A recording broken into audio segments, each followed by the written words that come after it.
Hello, Rama Pupodu. Hope all are in good health, feeling great, wonderful, having a happy and peaceful life. Now let's continue with Swami Madhav Tirtha.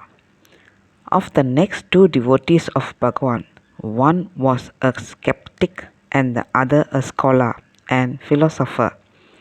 Bhagavan turned both these different metals into gold through the alchemy of compassion, love, attention, and illumination. The process of transforming each of them may appear to differ, but the end result was the same: spiritual emancipation. When one reads about these devotees, about how the Master descended to their level and removed their obstacles, thereby inspiring them to attain final emancipation, each one of us also receives the effect of that spiritual emancipation, whether one is conscious of it or not. It is like fire which will burn your finger if you touch it, whether you are aware or ignorant of the fact.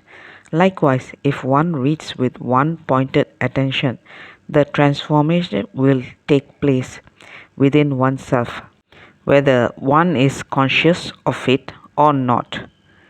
Swami Madhav Tirtha was a celebrated saint. From his childhood days, Montilal Swami Madhavatirtha used to ponder deeply over the mystery of death. He pestered everyone he met, especially wandering sadhus and sannyasins. Please explain to me what is this mystery called death. He learned Sanskrit and studied all the scriptural texts he could lay his hands on, his favorite being Srimad Bhagavatam.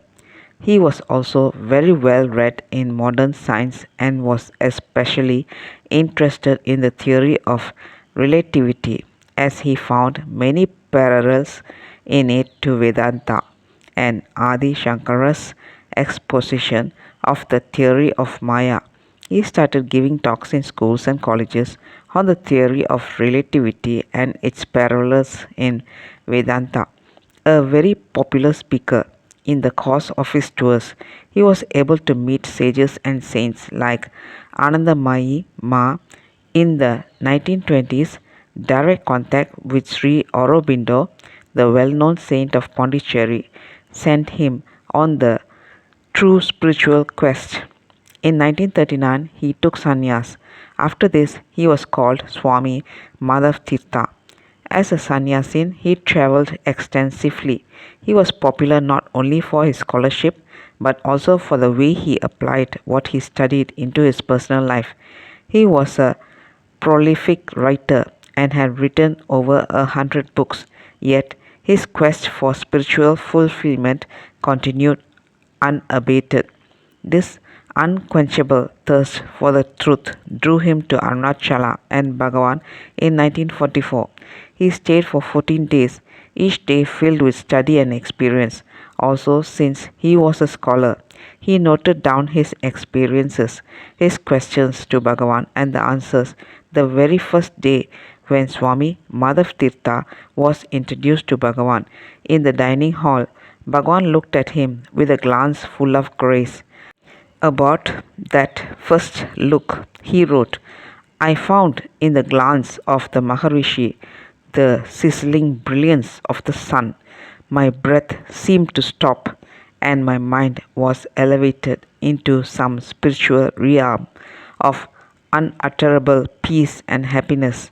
Whoever met Bhagavan with his very first look, he graced them with his own highest state. It was darshan in its truest sense.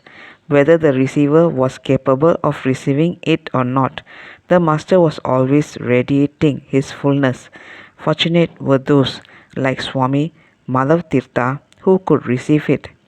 He made every minute of the 14 days of his stay useful for himself and thereby for all of us. Swami Madhav Tirtha wrote, while sitting in the hall, I observed the Maharishi silently resting on the couch, wholly unconcerned with what was taking place in his presence, and yet I could easily discern in him the attitude of oneness with all Abhina Bhava, though which he touched the inner being of the seeker, who was thus able to feel within himself the presence of the supreme transcending thoughts just by a silent look. He added, I would venture to suggest that the reciprocal relationship with the Maharishi in his Abhina Bhava and the seeker sitting in his presence is analogous to that of a radio transmitter and a receiver. Maharishi's spiritual influence was transmitted unceasingly like the sun shining, as far as he was concerned, but from the point of view of the seeker, such continued beneficial influence exercised by the sage would have no apparent effect until the seeker himself was prepared to receive it. The seeker's preparedness to receive it is called operation of grace. Bhagavan used to quite often say, grace is always there. Now receive it. Let's continue in the next chapter. Thank you. Bye bye. Rama Rama Puputu.